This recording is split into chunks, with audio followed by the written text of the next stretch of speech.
할렐루야. 마스크 써서 소리가 잘 안 들려요. 할렐루야. 오늘 예배에 함께한 여러분 모두에게 우리 주님의 사랑과 은혜가 늘 충만하시기를 주님의 이름으로 축원합니다. 어떤 부인이 가정생활이 너무너무 고통스럽고 힘들어서 그래서 기도를 했답니다. 주님, 제가 너무 괴롭습니다. 주님의 나라에 나를 빨리 불러주세요. 보내주세요. 이렇게 기도를 했대요. 너무너무 간절하게 기도하니까 예수님이 그에게 말씀하셨답니다. 그래, 그렇게 힘들면 내가 내 소원을 들어주마. 그런데 너를 부르기 전에 내가 몇 가지 너한테 부요청할 일이 있는데 몇 가지만 해도 되겠냐? 하겠습니다. 뭡니까? 예수님께서 말씀하시면서 무엇보다 먼저 사람들이 이제 내가 죽으면 장례식에 오지 않겠니? 장례식에 올 텐데 집안이 너무 어지럽혀져 있으면 그럼 사람들이 뭐라고 얘기하겠냐? 깨끗하게 잘 정리하고 그리고 집안 청소 잘 하고 난 다음에 가야 되지 않겠냐? 그래서 네, 알겠습니다 하고 집안을 깨끗하게 잘 정돈하고 청소를 깨끗하게 했답니다. 예수님이 또 다시 말씀하시기를 정원을 좀 내다보렴. 풀을 깎은 지 오래된 것 같구나. 정원에 한 번도 손대지 않았다. 이런 소리 들으면 되겠니? 기왕 올 바에는 정원도 깨끗하게 잘 손질하고 그리고 오면 좋겠다. 그래서 알겠습니다. 그래서 몇 날 며칠 동안 열심히 땀을 흘리면서 거기에 정원을 가꾸고 이제 꽃을 새로 심고 하면서 정원을 가꾸었습니다. 또 예수님께서 말씀하시면서 한 가지 더 부탁을 해야 되겠는데 너 떠날 때 내 자식들이 마음에 걸리지 않니? 엄마가 우리를 정말 사랑했다. 엄마가 정말 우리를 사랑했는데 이걸 느낄 수 있도록 며칠 동안 내가 할 수 있는 모든 사랑의 표현을 하면 좋겠구나. 할 수 있는 모든 방법으로 사랑을 표현하면 좋겠다. 그래서 알겠습니다 주님 하고 몇 날 며칠 동안 그 자신의 자녀들을 끌어안고 또 안아주고 손을 잡아주고 또 챙겨주고 맛있는 것도 해주고 이러면서 열심히 사랑을 표현했다는 거죠. 예수님이 마지막 한 가지 더 부탁을 하겠는데 내 남편 너 속 썩인 거 내가 안다. 참 밉지. 또 마음의 상처를 얼마나 많이 받았니. 그런데 마지막 내 부탁인데 남편이 장례식 하면서 그래도 참 좋은 아내였는데 이런 추억을 가질 수 있도록 딱 사흘 동안만 남편이 뭐라고 그래도 말대답하지 말고 남편에게 할 수 있는 마지막 친절을 베풀어라 얘기해서 이를 악물고 알겠습니다 하고 4월 동안 열심히 최선을 다해서 남편을 이렇게 말을 잘 듣고 또 남편을 잘 사랑하는 마음으로 했다는 것이죠. 4월이 지나서 예수님이 이제 너를 불러갈 시간이 됐구나. 그런데 내 집을 한번 둘러보렴. 그래서 집을 한번 이렇게 쭉 둘러보니까 그렇게 좋더라는 거죠.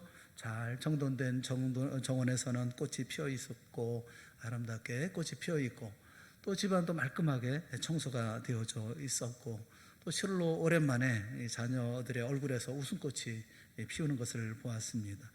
또 한편에서는 무척 미안한 얼굴로 남편이 자기를 바라보고 있는 것을 보면서 이 부인의 마음속에 야, 내 집이 참 좋구나 그런 생각이 들더라는 거예요. 그때 예수님께서 야, 너 가기 싫지? 이러면서 말씀을 하셨다는 겁니다. 그 결혼 이후로 처음으로 집이 좋구나 하는 것을 느낀 것이죠. 예수님이 얘기하면서 왜 그런 줄 아냐? 왜 이런 마음이 드는 줄 아느냐? 잘 모르겠습니다. 그랬더니 내가 하라는 대로 그대로 하지 않았냐? 내가 내 말에 순종하고 복종했기 때문에 내 집은 내가 다스리는 집이 된 거야. 내가 다스리는 집은 천국인 거야. 이렇게 말씀하셨다는 거예요. 예수님이 집에 들어오시면 놀라운 복이 있는 거예요. 우리가 삶을 살아가면서 내 마음대로 살고 내 식으로 살고 내가 원하는 대로 살다 보니 엉망으로 가고 또 형편없는 곳으로 가지 않았습니까? 예수님을 모셔드리면 놀라운 일이 있는 것이죠. 오늘 본문에도 보면 예수를 모셔드린 가정에 대한 이야기가 있습니다. 그것은 바로 시몬과 안드레의 집이죠. 29절 말씀에 보면 회당에서 나와 곧 야고보와 요한과 함께 시몬과 안드레의 집에 들어가시니 시몬과 안드레의 집에 들어가셨다 이렇게 말씀을 해요. 안식일이었습니다. 배경을 이해하기 위해서 21절 앞에 있는 21절 말씀을 보면 그들이 가버나움에 들어가니라. 가버나움에 들어갑니다. 예수께서 곧 안식일에 회당에 들어가 가르치심에, 그 유대인들은 안식일이면 회당에 모이죠. 그리고 랍비가 오면 가르침을 청합니다. 우리를 좀 가르쳐 주세요. 이렇게 청합니다. 그래서 예수님께서 회당에서 강론을 하신 거죠. 말씀을 가르치신 것입니다. 이 가르치는 중에 갑자기 귀신 들린 사람이 소리를 질러서 예수님께서 이 귀신 들린 사람도 고쳐주십니다.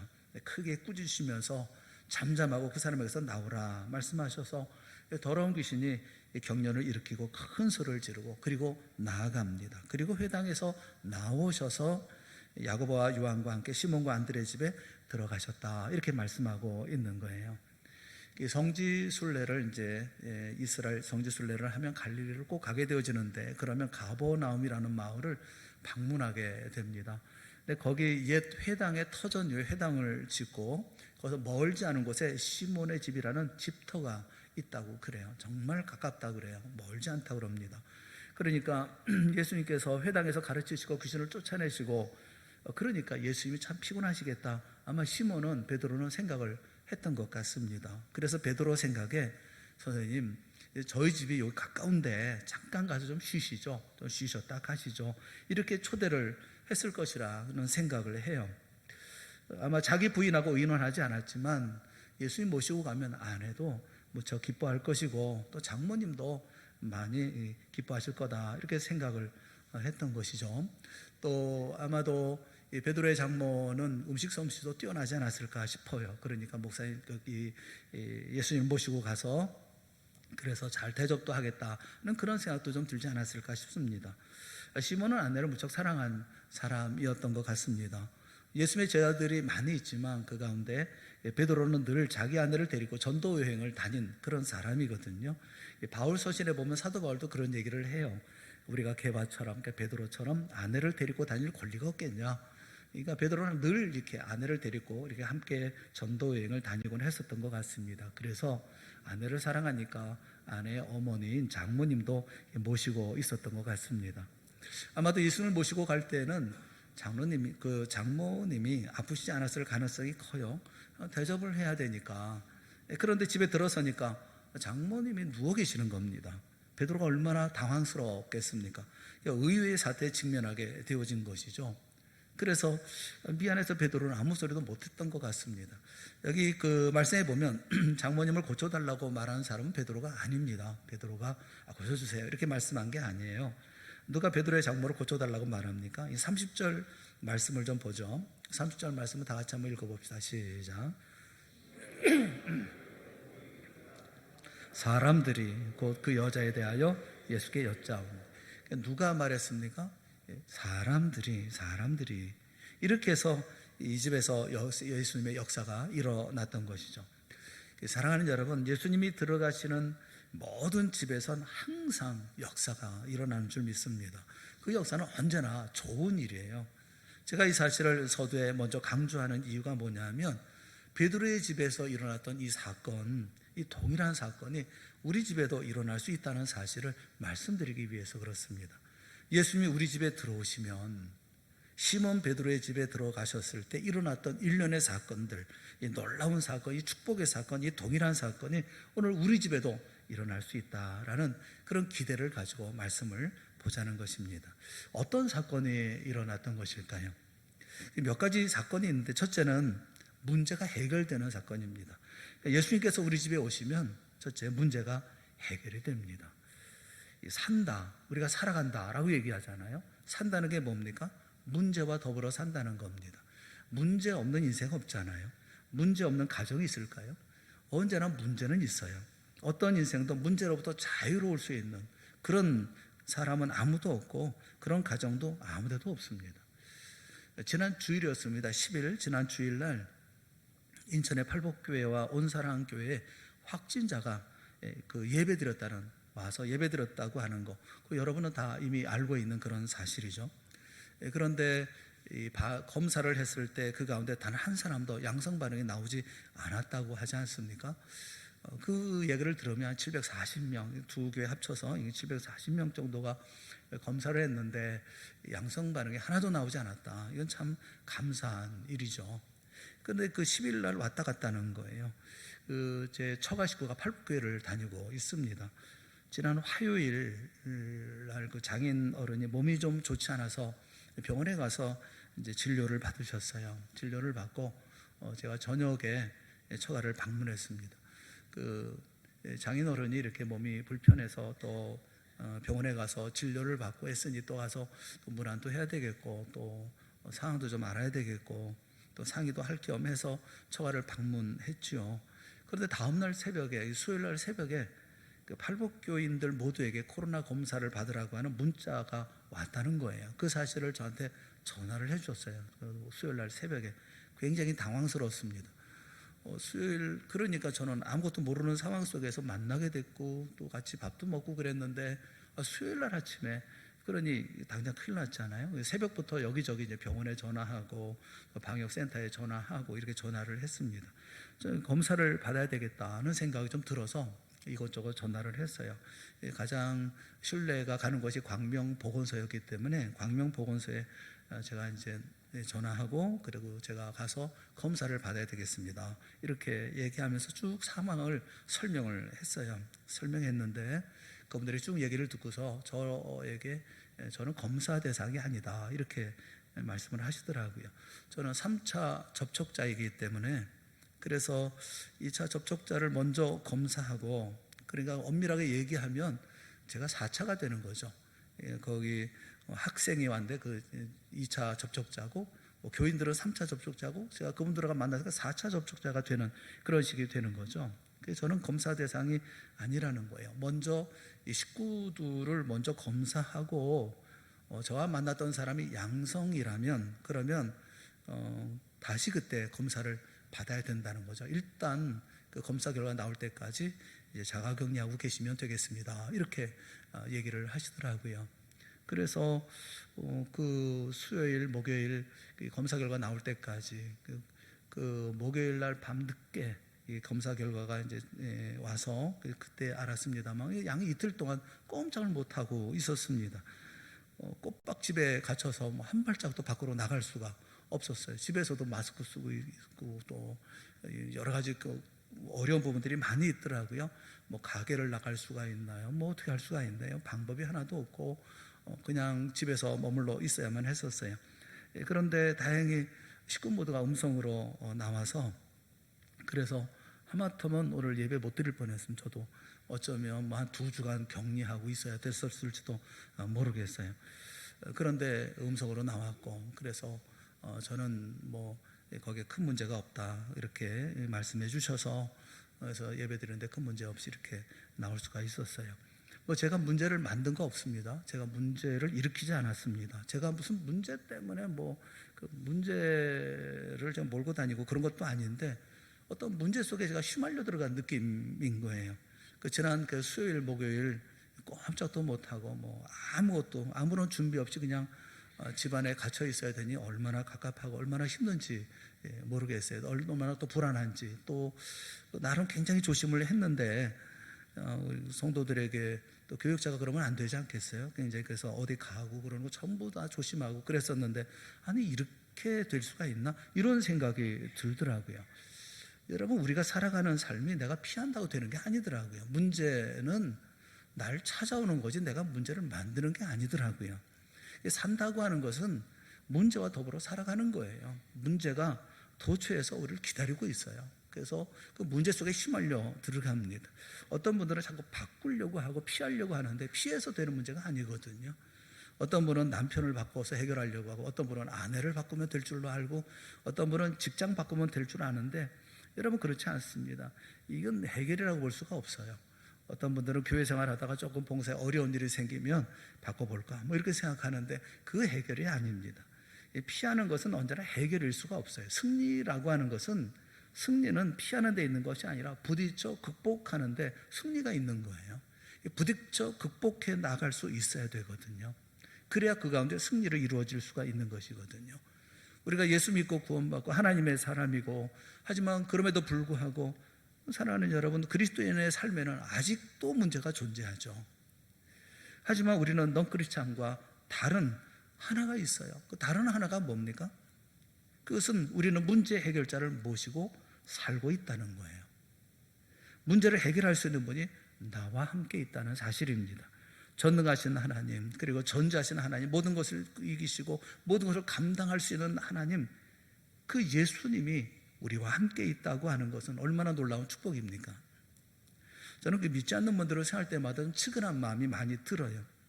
보통 때는 아주 행복한 것처럼 그렇게 살아가지만 폭풍우를 만나거나 난관을 만나면 저 사람들은 어떻게 할까? 누구한테 호소를 할까? 하는 생각이 들어요.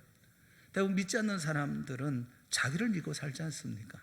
근데 내가 한계에 부딪히면 내 지성이라든가 내 생각이라든가 내 노력이라든가 내 방법이 통하지 않는 절박한 상황에 부딪히면 누구한테 가겠어요? 그러니까 하나님이 아닌 우상을 붙들고 호소하는 것 아니겠어요? 아무리 붙들고 외쳐도 대답이 없는, 이건 우상 붙들고 살아가는 거 아닙니까? 예수님의 어머님이 예수님을 모시고 한번 잔치를 참석을 했죠. 갈릴리 가나의 혼인잔치에 참여를 하셨습니다. 그러다 혼인잔치에 문제가 생겼습니다. 무슨 문제입니까? 포도주가 떨어진 거예요. 잔치에 있어서 이게 보통 문제가 아닙니다. 잔치 음식이 떨어진 겁니다. 중요한 메뉴가 포도주 아닙니까? 그래서 사람들이 당황하고 걱정합니다. 이거 뭐 방법이 없는 상황이에요. 근데 그 가운데 걱정하지 않는 분이 딱 한 분이 계셔요. 누굽니까? 예수님 빼고 마리아죠. 예수님의 어머니 마리아죠. 왜 그렇습니까? 거기 예수님이 계셨기 때문에 그렇거든요. 이 문제를 알고 이 마리아는 예수님께 청합니다. 저들에게 포도주가 없다, 이렇게 얘기를 합니다. 예수님의 반응과는 상관없이 하인들에게 어머니가 지시를 하죠. 뭐라고 지시하느냐 하면 너에게 무슨 말씀을 하시든지 그대로 하라, 이렇게 얘기를 해요. 무슨 말씀을 하시든지 그대로 하라. 그리고 그 문제가 풀어지죠. 해결되죠. 사랑하는 여러분, 예수님이 해결자예요. 예수님의 말씀대로 하면 문제는 극복됩니다. 문제는 있습니다. 아직도 있습니다. 그러나 문제 해결자인 예수님이 우리와 함께 계시는 한 우리는 문제를 극복해 나아갈 수 있습니다. 어떤 경우에 예수님은 그 모든 문제를 즉각적으로 해결하십니다. 오늘 본문에 있는 케이스가 그런 경우이죠. 또 어떤 경우에는 오랜 시간이 걸리기도 합니다. 그것은 감추어진 어떤 이유가 있기 때문에 그렇죠. 또 하나님의 때가 되어지면 풀리는 이런 일들이 있어요. 그런가 하면 어떤 경우에는 내가 원하는 방식대로 해결되는 것이 아니라 전혀 다른 방식으로 문제가 해결되어질 때가 있어요. 세월이 지나간 후, 시간이 지나간 후에 가만히 돌아서 생각해 보면 주님의 방법이 훨씬 더 좋은 방법이었더라고요. 만약 내가 요구한 대로, 내가 얘기한 말씀드린 대로 이렇게 되어졌더라고 하면 내 인생은 더 공고해졌을 텐데, 나보다 나를 더 잘 아시는 주님이 이 모든 문제를 해결해 주셨던 이것을 생각해 보면 우리가 너무너무 감사한 그런 마음이 들 때가 많죠. 사랑하는 성도 여러분, 분명한 사실은 그거예요. 모든 문제는 궁극적으로 예수님과 함께 있는 가정은 해결하며 나아간다는 것입니다. 즉시든지 아니면 오랫동안이든지 아니면 알지 못하는 다른 방법으로든지 하나님은 반드시, 우리 주님은 해결해 주신다는 겁니다. 반드시 그리 될 거예요. 왜냐하면 예수님이 우리와 함께 계시기 때문에 그렇습니다. 이 사실을 여러분 꼭 믿으시기를 주님의 이름으로 축원합니다. 예수님이 집에 들어오시면 문제는 해결됩니다. 여기 시몬의 가정에 문제가 있었잖아요. 답답하고 당황스러운 문제였는데 주님이 해결하십니다. 오늘 우리 동산의 가정 모든 문제도 우리 주님이 집에 들어오시면서 해결되는 놀라운 역사가 있기를 주님의 이름으로 축원합니다. 예수님 모셔드리는 거 참 중요한 일이에요. 예수님이 집에 오시면 또 한 가지, 두 번째 어떤 사건이 일어나느냐 하면 예수님의 사랑을 알게 됩니다. 예수님의 사랑을 경험하게 되어집니다. 사랑하는 여러분, 그 어떤 문제 해결보다도 엄청 더 좋은 거, 주님의 사랑을 우리가 체험한다고 하는 것은 어떤 문제가 해결된다는 것보다도 훨씬 더 좋은 것이라는 거예요. 기독교의 복음은 일회성 문제 해결을 약속하는 것이 아닙니다.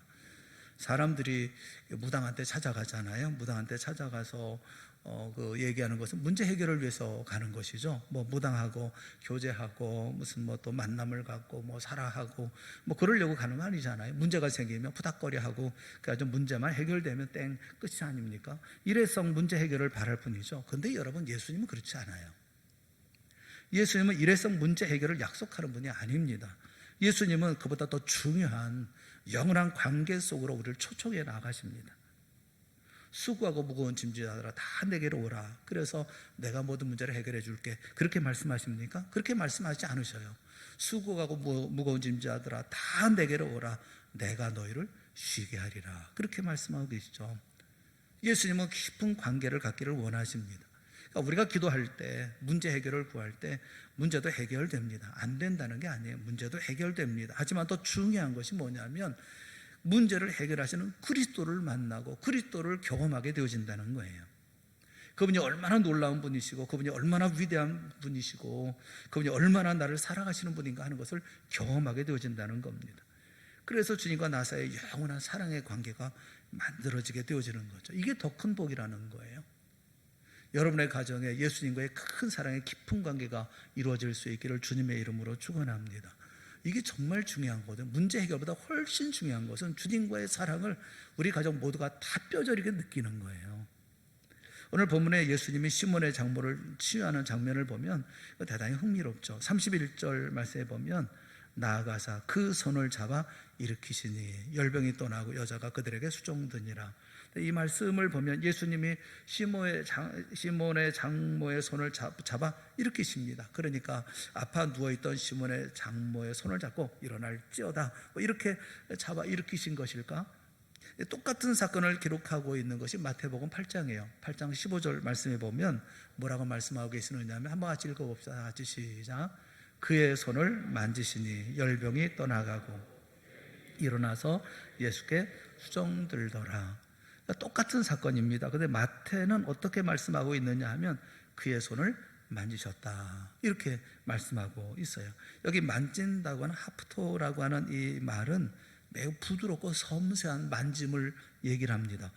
그러니까 아마도 이렇게 하셨던 것 같아요. 제 생각에 가까이 가셔서 많이 아프시죠? 그리고 손을 이렇게 가만히 잡으시면서 아유 참 고통스러우셨겠어요. 근데 걱정하지 마세요. 제가 고쳐드릴게요. 저를 꽉 믿으세요. 자, 제 손을 잡고 일어나 보시죠. 이렇게 예수님의 손을 잡고 일어섰을 때 열병이 떠나가지 않았을까?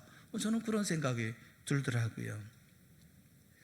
못 믿으시겠죠? 확실한 건 베드로 그 장모님 만나셔서 여러분 확인을 꼭 하세요. 그럼 확실하게 알 수가 있을 거예요. 제 생각엔 아마 꼭 그랬을 것 같아요. 예수님이 병자를 고칠 때 매우 다양한 방법들로 고치십니다. 어떤 때는 말씀으로만 하실 때도 있어요. 소경을 향해서 믿음대로 될지어다 이렇게 말씀하시기도 하고, 12년대 혈류증 환자를 향해서는 내 병에서 놓여 건강할지어다 이렇게 말씀하시기도 하시죠. 어떤 때는 진흙을 이겨서 눈에 바르기도 하시고 그렇게 병을 고치기도 하지 않습니까? 근데 오늘 이 여인에게 말씀만 해도 되잖아요. 말씀으로 충분히 하시지 않습니까? 그런데 그렇게 하지 않으셨거든요. 귀신을 쫓아내고 그럴 때 예수님은 단호하게 말씀하셨죠. 잠잠하고 그 사람에게서 나오라 이렇게 명령하셨는데, 그런데 시몬의 장모를 향해서는 그 손을 만지셨다. 뭘 느꼈을까요? 시몬의 장모가 이분이 나를 사랑하시는구나. 여러분, 이건 더 좋은 체험 아닙니까? 더 중요한 체험이죠. 여러분, 우리가 간절히 기도할 때 우리는 언제나 더 좋은 주님, 사랑이 많으신 주님을 체험하게 되어집니다. 주님의 사랑을 안다고 하는 것, 그보다 더 좋은 게 뭐가 있겠어요? 많은 분들이 교회 나올 때, 이 교회 나오는 계기가 뭐냐면 병 때문에 나오는 분들이 많아요. 병이 들어서 이거 고치겠다는 마음을 가지고 교회 나오시는 분들이 꽤 있습니다. 질병 때문에 예수님 앞에 예수 이름을 부르기도 하고 그리고 또 많이 또 기도도 하고 그렇게 하죠. 그런데 그 가운데 병 낫는 분도 계시지만 병이 잘 낫지 않는 분들도 계셔요. 그러면 우리 생각에는 병 고치려고 교회 나오는데 병이 안 나으면 또 교회 그만 나와야 되는 거 아니겠어요? 근데 계속 교회 나오시거든요. 병을 짊어진 채로 계속 교회 나오셔요. 그러면 그 연주를 물어볼 때가 있어요. 이런 조심스럽게 물어보면 그분들의 대답이 대충 이런 거예요. 기도할 때, 내가 하나님의 기도를 구할, 또 주님의 도우심을 간구할 때, 그때 주님을 알게 되어진다는 거죠. 주님이 얼마나 놀라운 분인가 하는 것을 깨닫게 되어진다는 거예요. 주님은 자신의 병 문제만 아니라 죄의 문제를 깨닫게 하시고 죄에서부터 나를 구원해 주시는 분이라는 사실을 깨닫고, 그래서 주님을 영접하고 하늘의 소망을 갖게 되어지고 마음에서부터 주님의 사랑과 그런 긍휼을 체험하게 되었다는 것입니다. 그래서 병을 가지고 있음에도 불구하고 병과는 상관없이 주 앞에 나와서 이렇게 믿음의 삶을 살고 그러면서 주님의 사랑과 긍휼을 체험하고 그 가운데 이기고 승리하는 삶을 살게 되어지더라는 거죠. 여러분, 그거 더 큰 축복이 아닙니까? 하나님의 사랑을 경험할 수 있다고 하는 거, 우리 가정이 그렇게 하나님의 사랑을 경험할 수 있다면, 내 남편이, 내 아내가, 내 자녀가, 내 부모가 그렇게 하나님의 사랑을 경험할 수 있다고 한다면, 정말 깊이 알 수 있다고 한다면 그보다 더 큰 복이 어디 있겠어요? 지금도 주님은 동일한 방법으로 역사하십니다. 예수님 우리의 집에 들어오시면 한 사람 한 사람 우리를 만져주시고 예수의 만짐을 경험하는 사람마다 주님의 놀라운 사랑을 체험하게 되어지는 거죠. 이게 복이 아닙니까? 하나님이 세상을 이처럼 사랑하사 그래서 독생자를 주셨으니, 이 사랑해서 독생자이신 주님이 이 땅에 오셔서 십자가를 지십니다. 그 사랑으로 새로워진 사도 바울의 한평생 지배했던 그 감격의 고백이 있어요. 그 감격의 고백이 고린도후서 5장 14절에 있습니다. 그는 이렇게 얘기를 합니다. 그리스도의 사랑이 우리를 강건하시는 도다. 사도 바울 움직이는 게 뭐냐면 그리스도의 사랑이에요. 그리스도의 사랑이 우리를 강건하시는 도다. 이 사랑을 체험하고 이 사랑 안에 새로운 사람이 되었다고 하는 거, 이건 놀라운 복이죠. 예수님이 우리 가정에 오셔서 우리 모두를 이렇게 변화시킨다고 한다면 그 얼마나 아름다운 일이고 복된 일이고 힘 있는 일이고 얼마나 그 가운데 기쁨이 넘치는 일이겠어요. 사랑하는 여러분, 여러분의 가정, 사랑하는 식구들에게 예수님에 대한 사랑에 대한 체험으로 가득할 수 있기를 주님의 이름으로 축원합니다. 예수님이 우리 집에 오시면 첫째, 모든 문제가 해결되어집니다. 두 번째는 예수님의 사랑을 체험하게 되어져요. 예수님이 어떠한 분이며 어떤 사랑을 주시는지를 체험하게 되어집니다. 그리고 예수님이 우리 집에 오시면 어떤 일이 일어납니까? 마지막 세 번째로 섬기는 자가 됩니다. 우리 모두가 다 주님을 섬기는, 주님을 사랑해서 섬기는 자들이 됩니다. 31절에 보면 나아가서 그 손을 잡아 일으키시니 열병이 떠나고 여자가 그들에게 수정드니라 말씀하고 있어요. 낳고 나니까 얼마나 감사하고 얼마나 감격이 있겠어요. 그래서 그들에게 수정했다. 오늘 본문에는 여기 그들이라고 되어져 있는데 마태복음 8장 15절에 보면 누구한테 수정 들었다라고 말씀하고 있느냐 하면 예수께 수정 들더라 라고 말씀을 해요. 자신의 병을 고쳐주신 주님이 얼마나 감사했겠어요. 주님, 제가 섬기겠습니다 하고 열심히, 여태가 준비 안 했지만 지금 나가서 열심히 밥도 하고 반찬도 준비하고 열심히 하지 않았겠어요. 또 예수님과 함께 온 모든 사람들을 다 대접하고 섬기고. 여러분, 그때만 그랬을까요? 헬라어 원문에 보면 여기 수종 들더라 라는 말이 디아코네오라는 말인데 이게 미완료 과거형 시제로 되어 있습니다. 이 말이 무슨 말이냐면 계속 섬겼다는 거예요. 이때 한 번만 섬겼다는 게 아니고 완료형 한 번만 섬겼다는 게 아니라 미완료 계속 섬겼다는 거예요. 저는 이 시간 이후에도 이 여인이 주님을 계속 섬기는 여자가 되었다고 저는 믿습니다. 이것이 주님의 사랑을 받은 자의 증거죠. 여러분, 은혜 받은 사람, 우리 주님의 사랑을 체험한 사람, 구원받은 사람, 마음속에 감사가 있고 감격이 있는 사람, 이런 사람은 가만히 있질 못합니다. 주님과 주님이 기뻐하시는 일, 그리고 주님이 기뻐하는 사람을 위해서 언제나 섬기는 자가 되죠. 저는 한평생 이 여인이 주님을 섬겼을 것이라고 믿어요. 누가복음 8장에 보면 이런 기사가 있습니다. 누가복음 8장 1절부터 3절 말씀에 예수님을 만난 여인들에 대해서 말씀을 해요. 같이 한번 읽어봅시다. 시작. 그 후에 예수께서 각 성과 마을에 두루 다니시며 하나님의 나라를 선포하시며 그 복음을 전하실세 12 제자가 함께 하였고 또한 악귀를 쫓아내심과 병고침을 받은 어떤 여자들 곧 7 귀신이 나간 자 막달라인이라 하는 마리아와 또 헤롯의 청지기 구사의 아내 요한나와 수산나와 다른 여러 여자가 함께하여 자기들의 소유로 그들을 섬기더라. 주님을 통해서 은혜 받은 사람, 특별히 여인들의 헌신에 대해서 말씀을 하고 있어요. 여기 보면 다른 여러 여자가 함께하여 자기들의 소유로 그들을 섬기더라. 저는 이 여인들 속에 틀림없이 시몬의 장모도 끼어 있었을 것이라고 생각을 해요. 그리고 누가복음 23장에 보시면 예수님이 십자가를 등에 지고 골고다의 언덕을 오르십니다. 올라가시며 쓰러지고 일어나시고 또 넘어지고, 그래서 구레네 시몬에게 이 십자가를 억지로 맡기시죠. 그리고 언덕을 오르시던 주님이 뒤를 따르고 있었던 여인들에게, 일단의 여인들에게 말씀을 하셔요. 예루살렘의 딸들아, 나를 위하여 울지 말고 하고 말씀을 하십니다. 근데 예수님을 따르고 있었던 예루살렘의 딸들, 이 여인들 속에 저는 시몬의 장모도 있었을 거라고 생각을 해요. 누가복음 23장 55절에 보면 예수님이 드디어 십자가에 못 박히셨죠. 그리고 무덤에 안치되었습니다. 그때 예수님의 무덤과 시선을 확인하기 위해서 동산에 올라왔던 일단의 여인들이 있었습니다. 55절에 보면 갈릴리에서 예수와 함께 온 여자들이 뒤를 따라. 가버나움이 어디 있죠? 갈릴리에 있습니다. 갈릴리에서 여기까지 따라온 예수님을 찾아온 여인들이 있어요. 주님께 받은 사랑, 주님께 받은 은혜, 이 은혜를 잊지 못하고 평생 주님을 쫓으며 주님을 섬겼던 여인들, 이들은 드디어 부활의 주님을 만납니다. 부활의 메시지를 증거하는 가장 중요한 부활의 증인이 됩니다. 저는 그 중에 시몬의 장모도 있었다, 저는 그렇게 믿어요. 여러분, 한번 주님의 은혜를 정말 경험한 사람은 한평생 주님을 섬깁니다. 정말 주님의 사랑을 안 사람은 주님을 떠날 수가 없습니다. 언제나 주님만 섬깁니다.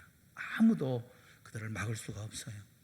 교회에서 봉사하는 분들을 보면, 가만히 보면 둘로 나눌 수 있지 않을까 싶어요. 그냥 교회에서 봉사하는 분들이 계셔요. 교회 생활에 익숙해지시면서 이 봉사하시는 분들이 계십니다. 근데 보면 은혜는 모르는 것 같아요. 하나님의 기쁨, 하나님의 영광 잘 모르시는 것 같아요. 이 십자가의 사랑 잘 모르고 그냥 봉사하시는 것 같습니다. 이런 분들의 봉사는 오래가지 못하죠. 조그만 어려운 일이 생기면 그냥 내려놓겠다, 그만두겠다, 이렇게 말씀을 하셔요. 교회에서 봉사하다 보면 어려운 일 많죠. 근데 이런 어려운 일이 생기면 그런 거 보면, 그런 이렇게 모습을 보면 참 안타깝죠. 그런데 어떤 분들은 끝까지 섬기는 그런 분들이 있어요. 사람 생각하지 않고 주님만 바라보고, 그리고 끝까지 섬기는 분들이 계셔요. 내게 주시는 은혜를 생각하니까요. 주께서 나를 사랑하시는 사랑을 생각하니까요.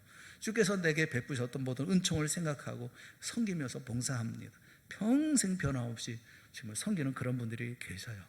끝까지 생명 다할 때까지 주님 섬기는 그런 분들이 계셔요. 이게 섬기는 사람들의 모습이죠. 어떤 책에서 읽어봤는데요, 이런 글이, 글이 있더라고요. 갓 신학교를 졸업한 목사님인데 그분이 처음 설교를 하게 되었대요. 설교 준비를 잘 해가지고, 그래가지고 원고도 안 보고 멋있게 설교를 해야 되겠다, 이렇게 해서 이제 강대상에서 설교를 시작했는데 너무 긴장한 나머지 설교 초반을 아주 이상하게 시작을 하게 되었습니다. 사랑하는 여러분, 키가 작은 니고데모는 기다리고 있었습니다. 키가 작지만 너무너무 예수님을 만나고 싶은 나머지 뽕나무에 올라갔습니다. 여러분, 니고데모가 뽕나무에 올라간 거 아니잖아요. 성도들이 그것을 알고서 수근수근거리기 시작했습니다. 여기저기서 무슨 니고데모야 이러면서 얘기를 하기 시작했어요. 젊은 목사님이 자신이 말에 실수했다, 실수한 것을 깨닫고, 그리고 갑자기 말을 바꾸어서 그 순간 삭개오가 현장에 나타났습니다. 그는 뽕나무에 올라가 있는 니고데모를 향해서 말했습니다. 니고데모야, 내가 올라갈 자리에 내가 왜 올라가 있어? 빨리 내려와. 그리고 그는 뽕나무에 올라가서 예수님을 만났습니다. 그리고 자기 집에 예수님을 모셨습니다. 하나님의 구원을 체험하고 나서 삭개오는 너무 감격한 나머지 자신의 평생을 걸고 자신의 모든 것을 다 드려 예수님을 섬겼고 예수님을 쫓았습니다. 그런데 니고데모는 어떻게 됐는지 모르겠습니다. 이렇게 얘기를 했다는 거예요. 믿거나 말거나 모르겠어요. 그런 얘기가 있어요. 근데 그런 생각이 들더라고요. 어떤 사람은 평생 주님을 섬기는 사람이 있는가 하면, 어떤 사람은 잠깐 있다가 사라지는, 니고데모도 나중에 나타나기는 했지만 참 인생 살면서 그렇게 살면 되겠나 하는 생각이 들잖아요. 정말 주님 만난 사람, 정말 예수님을 만난 사람, 십자가의 주님을 만난 사람은 한평생 주님만 섬깁니다. 주님만 따릅니다. 예수님 우리 집에 오시면 영원히 주님을 섬기는 집이 되어집니다. 우리 동산의 모든 가정에 우리 주님 오셔서 문제도 해결되어지고 주님의 사랑으로 감격하고, 또 무엇보다도 오직 주님만을 섬기는 믿음의 가정들이 다 되어질 수 있기를 주님의 이름으로 축원합니다. 저는 시몬의 장모가 인생의 황혼이 가까웠을 때 제일 감사했던 것은 아마 자기 사위에게 감사하지 않았을까 싶어요. 어느 날 문득 예수님을 모시고 왔기 때문에 자신이 병들었던 그 고난에서, 그 고난을 통해서 예수님의 손길을 체험하고 예수님의 사랑을 체험하고 예수님의 구원을 경험하지 않았습니까? 그러니 얼마나 그 사위가 고마웠겠어요. 사랑하는 여러분, 우리들의 부모를 위해서 우리가 해드릴 수 있는 것은 많습니다. 가정주일이나 어버이날, 우리가 사랑하는 부모님 위해서 해드릴 것 많죠. 식사도 하고 선물도 사고 또 만나 뵙기도 하고 즐겁게 대화도 하고.